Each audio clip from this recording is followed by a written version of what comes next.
இலக்கை நோக்கி டுவர்ட் த கோல் இந்த நிகழ்ச்சிக்கு உங்களை அன்புடன் வரவேற்கிறோம். Praise the Lord. ஆண்டவராகிய இயேசுவின் இனிய நாமத்தில் இந்த வருஷத்தின் கடைசி நாளிலே உங்களை அன்போடு நான் வாழ்த்துகிறேன். யோசுவா 3ஆம் அதிகாரம் 5ஆம் வசனம், உங்களை பரிசுத்தம் பண்ணிக் கொள்ளுங்கள், நாளைக்கு கர்த்தர் உங்கள் நடுவிலே அற்புதங்களை செய்வார் என்றார். இன்றோடு நாம் இந்த 2025வது வருஷத்தை நிறைவு செய்ய போகிறோம்.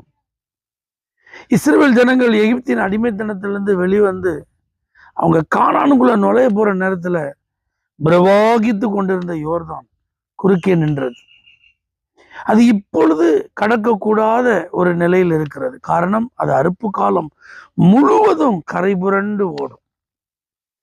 அப்போ சுதந்திரிக்க காத்திருக்கிற அந்த ஆசீர்வாதத்தை சுதந்திரிக்க முடியாதோ, பெற்றுக்கொள்ள வேண்டிய அந்த நன்மைகளை பெற்றுக்கொள்ள முடியாதோ, அனுபவிக்க வேண்டியதை நம்ம இன்னும் தாமதமாகத்தான் அனுபவிக்க வேண்டியது இருக்குமோ அப்படிங்கிற ஒரு சூழ்நிலையில அவர்களுக்கு சொல்லப்பட்ட ஒரு வார்த்தை தான், உங்களை பரிசுத்தம் பண்ணி கொள்ளுங்கள், நாளைக்கு கர்த்தர் உங்கள் நடுவில் அற்புதங்களை செய்வார்.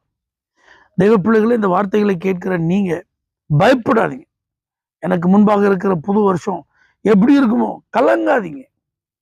ஐயோ, இதை காட்டிலும் கொடூரமான காரியங்களெல்லாம் நான் சந்திக்க வேண்டியது இருக்குமோ, நான் கடக்க முடியாததெல்லாம் என் வாழ்க்கையில குறுக்கிடுமோ, என்னால் தாங்கக்கூடாத பாரங்களெல்லாம் என்னை சூழ்ந்து கொள்ளுமோ, நான் ஒருவேளை பெற்றுக்கொள்ள முடியாமல் போய்விடுமோ, நான் எதிர்பார்க்கிற நன்மை எனக்கு கிடைக்காமல் போய்விடுமோ, இதெல்லாம் நீங்க நினைச்சு பயப்படாதீங்க, கவலைப்படாதீங்க. வருஷங்களை நன்மையினால முடிசூட்டுகிற கர்த்தர் இந்த வருஷத்தின் கடைசி நாளிலே நம்மிடத்துல எதிர்பார்ப்பதெல்லாம் ஒரு 3 விஷயம்தான். நம்மை ஆராய்ந்து பார்ப்போம். நம்மை ஆராய்ந்து பார்ப்பதற்கு ஆவியானவருடைய உதவியை நாடுவோம். கடந்த பாதைகளிலே, கடந்த காலங்களிலே, கடந்த நாட்களிலே நாம் கடந்து வந்த ஒவ்வொரு சூழ்நிலைகளிலே நாம் எந்த அளவுக்கு எப்படிப்பட்ட ஒரு வாழ்க்கை வாழ்ந்திருக்கிறோம், அதெல்லாம் கொஞ்சம் நம்ம ஆராய்ந்து பார்ப்போம். ஆயத்தப்படுவோம். புதிய ஆண்டிற்குள் நுழைவதற்கு நம்மை ஆயத்தப்படுத்துவோம். அதுதான் ஆண்டவர் சொல்றாரு, நீங்க பரிசுத்தம் பண்ணி கொள்ளுங்கள்.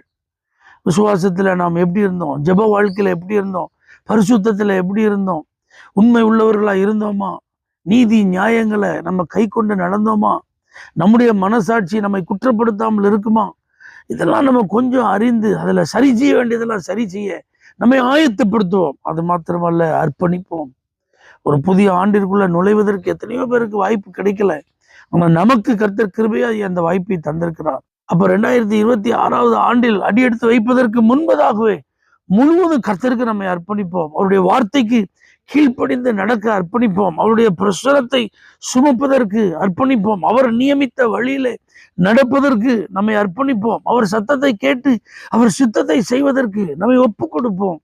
இதெல்லாம் செஞ்சுட்டு நாம வெயிட் பண்ணா போதுங்க, கர்த்தர் நமக்கு முன்பாக அற்புதங்களை செய்து கடந்து போக செய்வார், சுதந்திரிக்க செய்வார், வாக்கு தத்தங்களை நிறைவேற்றுவார்.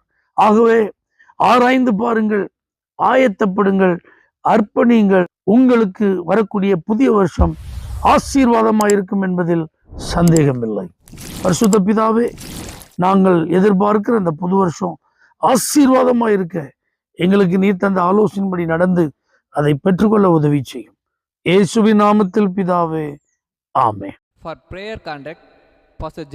Kumar, El Shaddai Ministries, 9500252586, Surandai.